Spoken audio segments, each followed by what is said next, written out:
You really need to stop thinking in terms of palaces. We have to get jobs. I have to start auditioning again.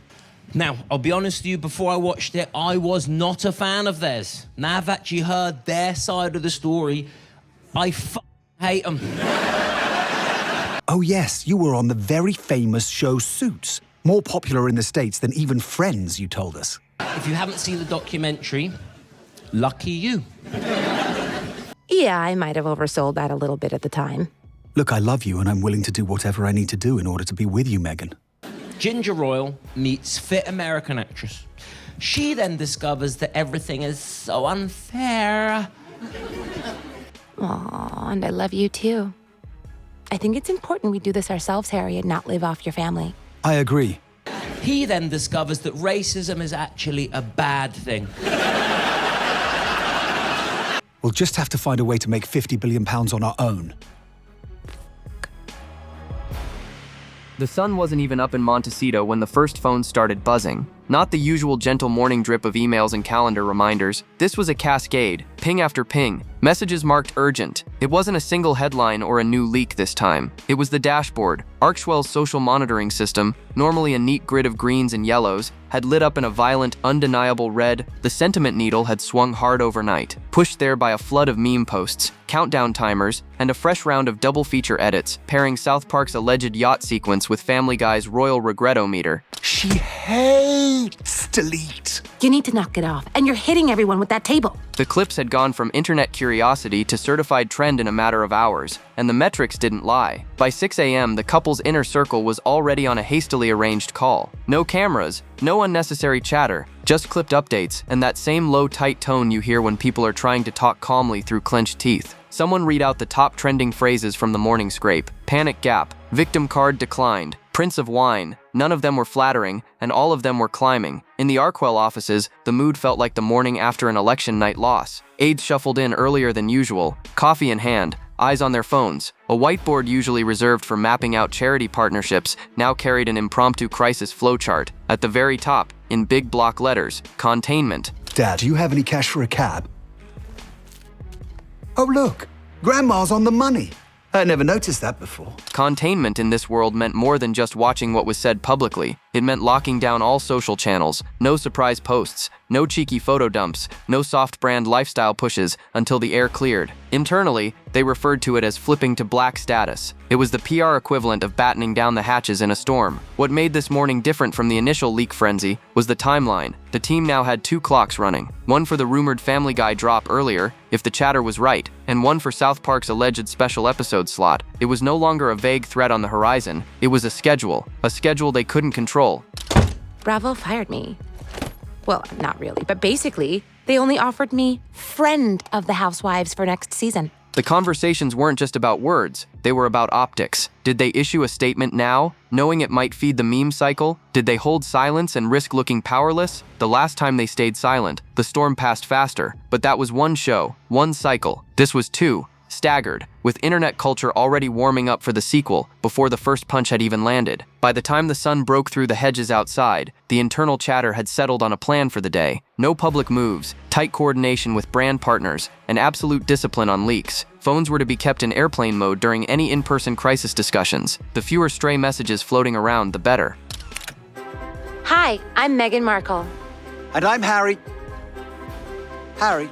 And we're royally screwed. But even with those measures, the energy in the room had shifted. This wasn't the contained, carefully managed PR environment they'd spent years building. It was a siege, one that was running on someone else's timetable. And before the day was out, that timetable was about to get even tighter. By mid-morning, the Montecito bubble had shifted from reaction to restriction. The phrase black status wasn't just scribbled on the whiteboard anymore. It was stamped, metaphorically, across every corner of their operation. Phones were still buzzing, but now it was with internal compliance reminders, no unscheduled social posts, no candid sightings, no casual check-ins with friendly journalists. The instruction was simple: freeze. Black status meant the entire public-facing engine went into stealth mode. The smiling paparazzi walk-bys that usually dotted the couple's PR calendar, canceled. The pre-planned Instagram carousel featuring a carefully staged kitchen scene, pulled from the queue. Even harmless-seeming lifestyle touches, like reposting a charity's thank you photo, were flagged as too risky in a week when every pixel could be turned into a punchline. I'm sorry, I'm just really stressed. We're completely out of money. Maybe it's time we dip into your fortune from Suits. There is no fortune from Suits. In the strategy room, 2 draft statements still sat in the middle of the table like competing manifestos. The first was Meghan's preferred option, a polished, empathetic statement that addressed the hurtful nature of satire, reaffirmed their mission-driven projects, and invited the public to focus on the issues that matter most. It was the same tone she'd leaned on in the past, gracious, forward-looking, and pointedly above the fray. Harry's preferred draft couldn't have been more different. Just 2 sentences, short enough to fit in a tweet, with none of Meghan's softened edges. No grand reframing, no moral high ground. Just a blunt "we won't dignify this" stance, meant to shut the door completely. For him, the less oxygen given to South Park or Family Guy, the better. The legal team was looped in early, running their own quiet sweeps of parody law, searching for any angle that might justify a formal complaint. Everyone in the room knew how steep that hill was. American parody protections were a fortress, but part of the job was finding every possible contingency, even if it was just for morale. I don't know what to do. How are we going to pay for school for Archie? I have to tell you, I never realized so many things cost money. Like this chicken. I bet you had to pay for it. One lawyer reportedly compared the process to mapping an escape route you'll probably never use, but feel better knowing exists. Outside those closed doors, the ripple effect was already being felt. A boutique brand tied to Meghan's As Ever venture was said to have postponed a minor marketing push, officially because of logistics, but insiders admitted it was about not competing with viral noise. Another partner was rumored to be reviewing their media buy calendar, looking for a slot that didn't overlap with the projected roast dates. No one was cutting ties outright, but the caution was unmistakable. And then there was the staff dynamic. Black status weeks were tense by nature, but this one had an extra charge. Staffers were hyper-aware of which side of the statement debate their bosses were leaning toward. The Meghan camp saw an opportunity to humanize, to soften the edges after months of scrutiny. The Harry camp saw only risk in engagement, especially with the Family Guy episode possibly hitting first. If they spoke now, they could end up having to speak again in 2 weeks, and that, Harry argued, was doubling the exposure for no gain. I'm sorry. It's not your fault. I kind of took you out of your natural habitat. I'm surprised you're still breathing. The standoff wasn't explosive. No shouting matches, no slammed doors, but the fault lines were clear, and with the roast clock ticking down, those lines were about to be tested in ways even Black status couldn't contain. The first phone call from a partner came before lunch. It was polite, almost overly so, but the subtext was clear. They were nervous. This was a high-end home goods brand, one that had previously leaned into the couple's image as a modern, aspirational power pair. Their spokesperson danced around the word concern, instead talking about timing sensitivity and narrative alignment. Translation: they didn't want to launch a luxury tableware set in the same week the internet was plastered with yacht gags and Prince of Whine memes. By the afternoon, 2 more conversations of the same flavor had landed. A boutique beauty label, one of Meghan's quieter, behind-the-scenes collaborations, was allegedly reworking its rollout calendar. A wellness company that had been in deep talks with Archhwell about a co-branded initiative suddenly wanted to reassess the optimal moment to go public. None of this was framed as a breakup. This was about delay, not divorce. But even a delay carried weight. In the luxury market, launch dates aren't arbitrary. They're built months in advance around fashion seasons, industry events, and cultural windows. Missing a slot can mean waiting another year. Inside Montecito, those calls were added to the wall of red and yellow post-its, shifting them into a new category: soft pauses. It's so nice to have you back in London, Meghan. I've missed our little lunches. We've never had lunch together, Kate. Well, we must continue the tradition. The official messaging to staff was calm, reminders that these partners were still committed, that adjustments were normal in a dynamic media environment. But behind closed doors, the mood was different. The reality was that the brand, at least for the moment, was no longer a blank canvas for elegant campaigns. It was a lightning rod. Some on Meghan's side of the internal debate saw opportunity in this, strange as it sounded. They argued that the attention, even the mockery, could be redirected, that a well-timed philanthropic push, framed as rising above the noise, could remind audiences of substance over spectacle. If the luxury partners needed time, so be it. Archhwell could fill the gap with cause-driven content that played to Meghan's strengths. Harry's camp wasn't buying it. They saw the same numbers, the same spikes in sentiment analysis tilting negative, and concluded that no new initiative would survive the meme storm. Better to wait it out completely, let the noise burn itself out, and only then re-enter the conversation with a clean slate. It was a defensive strategy, but one that minimized risk, at least in theory. Meanwhile, the internet wasn't slowing down. If anything, the leaks had matured into something more potent, a shorthand. The words yacht, rosé, regretometer, and throne of mics didn't need context anymore. They were visual triggers, instantly conjuring an image that was impossible to control. And luxury brands don't thrive on irony. They thrive on aspiration. This was the unspoken calculation running under every partner call, every paused campaign. Could a brand built on elegance afford to share space in the cultural mind with cartoon satire? Even if the satire was temporary, its imprint could last. How dare dare you, sir? My Instagram-loving wife has always wanted her privacy! By the end of the day, one of Meghan's senior brand advisors allegedly summed it up in a way that stuck. "We can survive scrutiny, we can survive criticism, but we can't sell high gloss when everyone's laughing." And somewhere across the internet, Family Guy's corner of the storm was starting to gather force, ready to make that laughter even louder. If South Park's leaks had been the match, Family Guy's latest move felt like someone squeezing the trigger on a blowtorch. It started innocently, or maybe not, when an animator's Instagram story flashed for less than 15 minutes before disappearing. Most people might have missed it, but in the age of screen record apps and fan-run discords, nothing ever really vanishes. The clip was short, grainy, and clearly taken from inside a studio bay, but there it was, a half-inked cutaway panel that looked eerily familiar. On the wall, hanging behind the Griffin family couch, was the royal regretometer, its needle shaking so violently that the caption underneath read, "Warning, high risk of whine." The image alone was enough to reignite the online frenzy. By noon, stills from the clip were bouncing around Twitter and Reddit, stitched next to the previously leaked storyboard descriptions from weeks earlier. Fans weren't debating whether it was real. They'd already decided it was. Instead, they were trying to guess where in the episode it would land. Was it the cold open, the final button joke before the credits, or part of a longer multi-cutaway sequence that would weave in and out of the main plot? Then came the voice session rumors. According to someone who claimed to work at the recording facility, one recent taping had included more than one royal scene, with multiple actors voicing exaggerated British accents in quick succession. They didn't name names, but the implication was obvious. If it's truly what we want, then we really can get away from it all. No more magazines and Netflix shows. We really can live a normal life.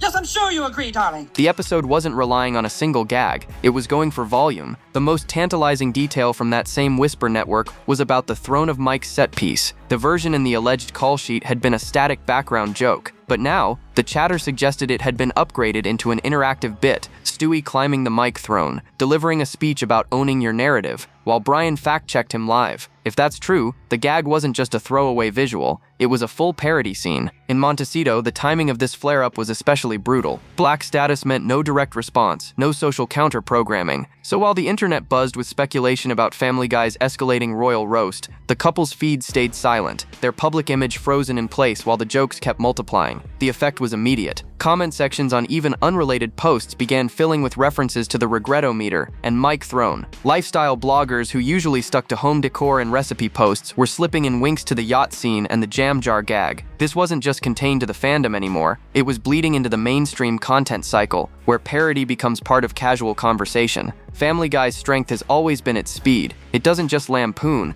it does it in quick, digestible hits that stick in your brain. And with this latest wave of leak-fueled speculation, it had effectively stolen the spotlight in the double feature race, setting the stage to land first and set the tone before South Park even got its second swing. And for Meghan and Harry, that meant a new kind of panic, one that wasn't about a single episode anymore, but about losing control of the order of battle entirely. While Family Guy's side of the storm was picking up speed, whispers about South Park's progress began to cut through the noise, and they were louder than anything Montecito wanted to hear. It started with a hallway exchange at a small animation industry mixer in Burbank. Two attendees, both reportedly freelancers who'd done work with South Park's production team, were overheard talking about an episode that's locked and lawyered. In industry speak, locked means picture is final. Lawyered means the legal team has combed through every frame, every line, and signed off that it's bulletproof under parody law. Translation, it's ready for air. The conversation didn't name Meghan and Harry outright, but the context was unmistakable. One of the freelancers allegedly said, "The yacht thing is just the opening act. Second half's where it goes for the throat." That single line was enough to kick the fandom into overdrive. Suddenly, the yacht and rosé sequence, already infamous, was being reclassified as the light portion of the roast.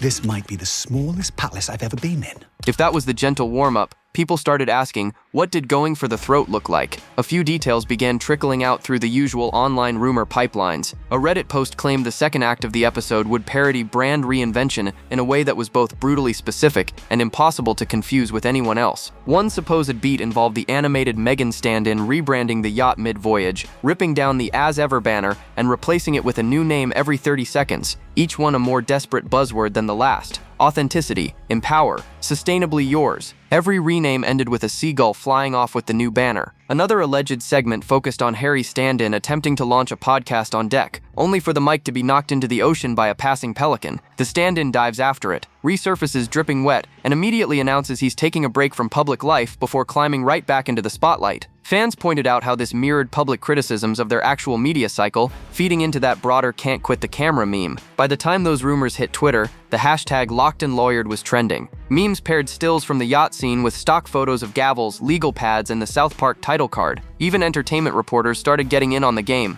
slyly dropping "Locked and Lawyered" into their tweets about unrelated stories, knowing exactly what their followers would think. In Montecito, this wasn't just noise, it was confirmation of their worst fear. If South Park had indeed passed legal review, there was no chance of stopping it. No letters, no last-minute calls, no behind-the-scenes diplomacy would make a dent. The best they could hope for was that the episode wouldn't be as bad as the speculation. But with the online imagination running wild, the reality almost didn't matter. In the court of public opinion, the sentence had already been passed, and as the countdown clocks kept ticking, the palace across the pond was once again making its position clear. Not with words, but with a silence that was starting to look like strategy on steroids. Across the Atlantic, the palace didn't lift a finger, and somehow that inaction was louder than anything Montecito could have said. The silence wasn't passive, it was sculpted. Every official channel stayed firmly locked on the royal diary. Investitures, charitable visits, the usual tightly controlled visuals of handshakes and smiles. Not a single official comment, not even a veiled nod, crossed the wires about the South Park or Family Guy circus. But the press didn't need a quote to connect the dots. Tabloids and broadsheets alike began running sidebars and analysis pieces about how the palace won the week by saying absolutely nothing. They pointed out how the online chatter was busy looping animated versions of Meghan and Harry next to memes of yachts and jam jars. We'll just have to find a way to make £50 billion on our own.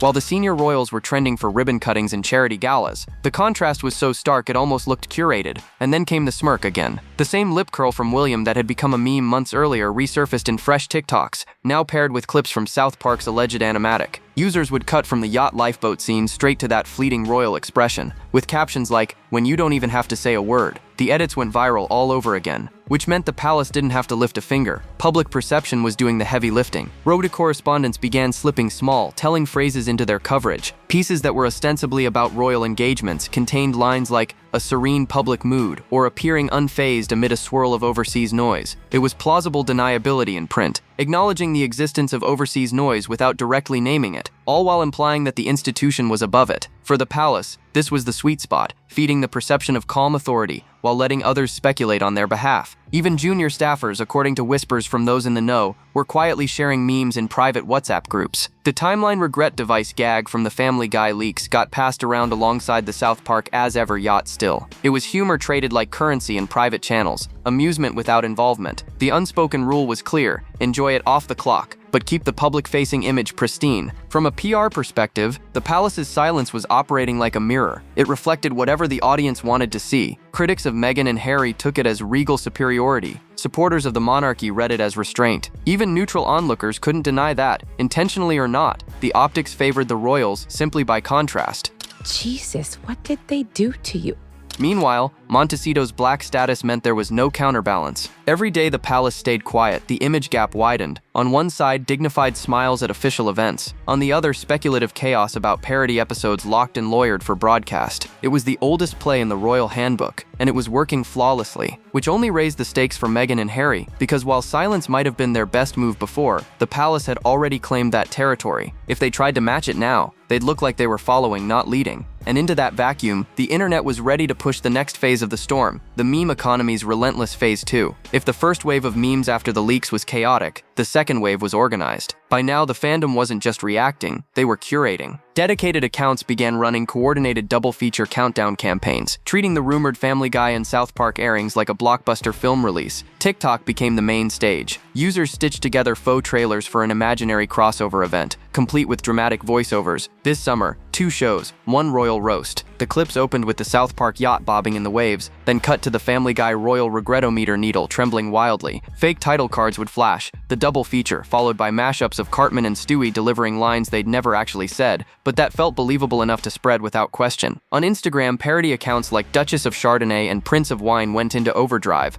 What happened to your ring? I gave it to the working people. We're the working people. One posted a carousel of fake episode posters that looked so polished they could have been official. Cartman lounging on a throne of microphones, Stewie popping a bottle of pink rosé labeled as ever. Each slide had a release date printed in bold, creating the illusion that both episodes had already been scheduled. Twitter, meanwhile, treated the whole thing like a spectator sport. Hashtags like victim card declined and panic gap trended in bursts, fueled by rapid-fire memes that were less about the actual leaks and more about the idea of the roasts landing back-to-back. One popular format used split images. On the left, Meghan and Harry walking into a gala. On the right, the Family Guy regretometer needle in the red, with the caption, "Live, look at the mood shift." Even the reaction economy, YouTubers, podcasters, live streamers, shifted gears. Some channels started pre-building entire segments titled Double Feature Review, or South Park vs. Family Guy, Who Roasted Better. They hadn't seen a single finished scene beyond the leaks, but they were already scripting breakdowns and thumbnails, banking on the frenzy to hold until air date. In Montecito, this organized phase of meme making was a nightmare. The jokes were no longer confined to niche corners of the internet. They were being engineered for mass reach, polished to a level that blurred the line between fan content and professional marketing. And the worst part, the content wasn't promoting anything the couple could control.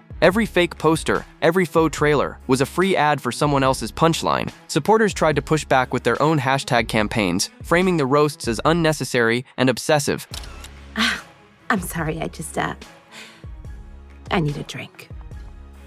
But those efforts were instantly co-opted into the joke cycle. Screenshots of the defense tweets were reposted with sarcastic captions, turning genuine frustration into fresh meme fuel. By now, the double feature had become less about 2 episodes, and more about an entire internet event, one that didn't need confirmation, air dates, or even reality to thrive. It was self-sustaining. Every day that passed without a counter-narrative from Montecito only reinforced the sense that the couple were passive players in a story being written by everyone else. And just when it seemed like the chaos had peaked, whispers from inside Montecito suggested that the pressure cooker wasn't just external anymore. Cracks were starting to show behind the gates. By the time the double feature countdown clocks were everywhere, from TikTok feeds to gossip site sidebars, the strain inside Montecito was impossible to hide from those close enough to hear the private conversations. What had started as a difference in communication style was now a full-blown divide in strategy, and the gap was widening. On one side was Meghan's camp, still pushing for a controlled, gracious response. In their view, silence had already ceded too much ground to the palace, which had perfected the art of saying nothing while looking unbothered.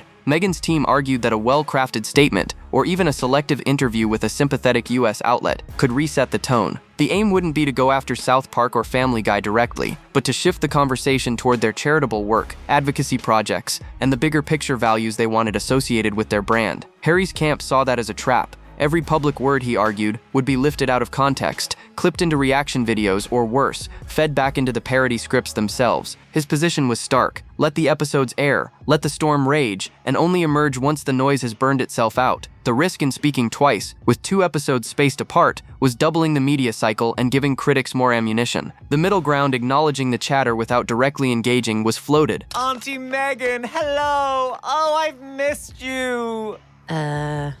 But no one could agree on what that would look like. Would it be a single line slipped into a larger conversation? A subtle social media post with layered meaning? The danger there was subtlety being lost in the meme machine. As one staffer put it bluntly, there's no such thing as nuance on the internet anymore. Not for them. Underneath the policy debates was something more personal. Meghan's camp was visibly frustrated by what they saw as Harry's increasing withdrawal. He'd become quieter in meetings, more focused on security briefings and private correspondence than public image management. To them, it felt like he was already bracing for impact, rather than trying to steer the ship. Harry's allies pushed back, saying he wasn't disengaged, he was realistic. In their eyes, the ship was in rough seas, and the smartest move was to keep it steady until the waves calmed. Even among senior staff, loyalties were split. Advisors who leaned toward Meghan's media instincts worried that without proactive narrative shaping, the brand risked being permanently defined by 2 back-to-back animated roasts. Those who sided with Harry believed overexposure was the bigger threat, especially when both shows had proven they could take even small scraps of public material and turn them into weeks of satire. The tension wasn't explosive yet, but small signs of friction were creeping in. Emails went unanswered a little longer. Briefing documents were edited heavily before being shared across teams. Aides started having side conversations, quietly floating what-if scenarios in case one strategy or the other completely failed. Anyway, Meghan, you were saying Dorit's such a what? What?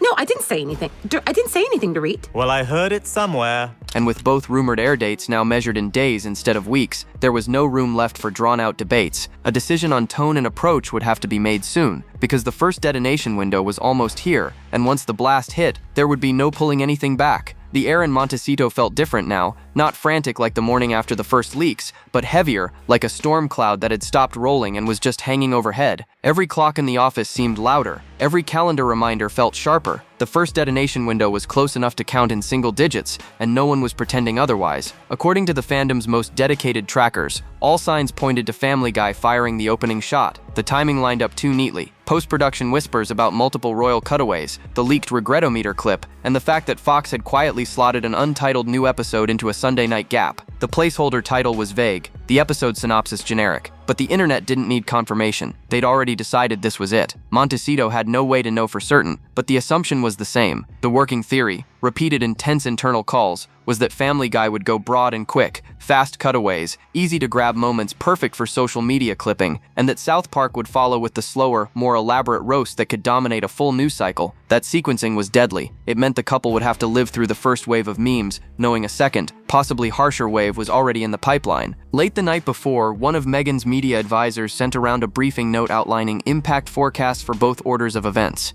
Over, under, around and through. Meet Mr. Bunny Rabbit, pull and through. I did it. Good job, Harry. In Scenario 1, South Park first, there was a small chance the Family Guy episode would feel redundant. But in Scenario 2, Family Guy first, there was no scenario where the South Park episode didn't feel like an escalation. The note's final line was blunt. Second place is where the knockout punch lands. The US gossip press was already leaning into the countdown. Entertainment blogs ran side-by-side photos of the as-ever yacht still, and the regretometer storyboard under headlines like 2 shows, 2 weeks, 1 royal headache. Even late-night hosts were starting to toy with the story, folding jokes about a double booking in the cartoon roasting department into their monologues. They weren't going in hard yet, but they didn't have to. The humor was in the inevitability. For the fandom, this was like watching a championship match where the outcome didn't matter. Only the spectacle did. Memes predicted round 1 winners. Fake betting boards appeared on Reddit, with odds on which show would deliver the harsher burn. People were already planning watch parties, some openly announcing they'd be streaming reaction videos live as the episode aired. In Montecito, the final hours before the window opened were all about risk triage. Every partner account was checked twice for vulnerabilities, old photos, sound bites, anything that could be clipped into a joke and tied to the new episodes. Social media monitoring tightened even further, and the most delicate task of all was deciding whether to have their own people watching in real time or to rely on secondhand reports. Ooh, remind me to tell them the story about when I bought milk. I think you just told it. Watching meant being ready to respond instantly. Not watching meant risking surprises. The choice hadn't been made by the time the sun went down. But one thing was clear. The countdown wasn't just happening online anymore. It was happening in their heads, and if the forecasts were right, once the clock hit 0, the second hand would already be moving towards South Park's swing. When the moment came, there was no grand drumroll, just a quiet flicker on the schedule. Sunday night, Fox. An untitled Family Guy episode sliding into the lineup exactly where the fandom had guessed it would. In Montecito, the mood was taut, almost brittle. No one was saying this is it, but every look, every half-finished sentence in the strategy room said the same thing. By the halfway mark of the episode, the first clips were already on Twitter. Grainy phone recordings from living rooms across the country, unofficial, shaky, but unmistakable. The regretometer gag was in, and it was bigger than the leak had suggested. Peter tapped the gauge after hearing the words, Netflix deal, sending the needle into the red so violently that a glass jar labeled World's Saddest Jam rattled off the counter and shattered. The laugh track roared. Then came the throne of mics. Not a static background gag this time, but a full cutaway. Stewie ascended the pile of broken podcast microphones, wearing a plastic crown and delivering a pompous speech about owning your narrative. Hey guys, so funny bumping into you. Yeah, I mean, we all live here now, so not that funny. While Brian muttered corrections from the ground, actually that was your Spotify producer's idea. The studio audience gasped before the laugh line hit. The timeline regret device landed last a multi-beat montage of alternate realities. One had the couple running a quaint English tea shop, another placed them back in the palace, blissfully ignored by the press. The final beat was the sharpest, both of them in California, proudly announcing their retirement from public life into a bank of cameras. The edit cut back to the Griffins, deadpan, before sliding into the main plot again. Within minutes, the hashtags were live. Regretometer, mic throne, timeline device, TikTok flooded with reaction videos of people pointing at their TVs, laughing, tagging friends. Instagram reels looped the jam jar shattering on a split screen, with real-life product shots from Meghan's lifestyle brand. Even the betting boards on Reddit lit up. Round 1, they declared, went to Family Guy. Oh, you're hilarious, Meghan. Why did you move back here anyway? It was ultimately a tough call, but there were a lot of factors to consider. In Montecito, black status held. There was no public statement, no social post, no leak to the press, but sources claimed the episode had been watched in real time by at least some of the inner circle, with notes being taken on every frame that could be clipped, memed, or spun. The conclusion, according to one insider, they pulled punches but not many. The real tension, though, wasn't about Family Guy anymore. It was about what was next. Every reaction, every meme, every think piece sparked by Sunday's roast was now priming the audience for South Park's follow-up. And with the yacht and rosé animatic already etched into the internet's memory, the fear wasn't that South Park would go further. It was that it wouldn't have to. The sequence alone. We couldn't get jobs and we ran out of money. We ate chicken out of bowls and rode in big cars full of smelly people to something called work. Every day was a new nightmare. Family Guy's quick, sharpshooting cutaways, followed by South Park's longer, layered satire, was enough to cement the double feature as more than a coincidence. It felt orchestrated, even if it wasn't. And for Meghan and Harry, that perception was almost as dangerous as the jokes themselves. By the time the credits rolled on Family Guy, the countdown clock for South Park was already being updated in real time. No one in Montecito could say exactly what the second hit would look like, but everyone understood the stakes. There were highs and lows. It's all good. Anyway, see you guys at tea. Come on, Harry. If the first episode set the tone, the second could lock it in place. And once it's locked in the public imagination, no amount of PR polish can buff it away. Drop your thoughts below, like, subscribe, and stay tuned. The next video on your screen is waiting. And trust me, you won't believe what's coming next.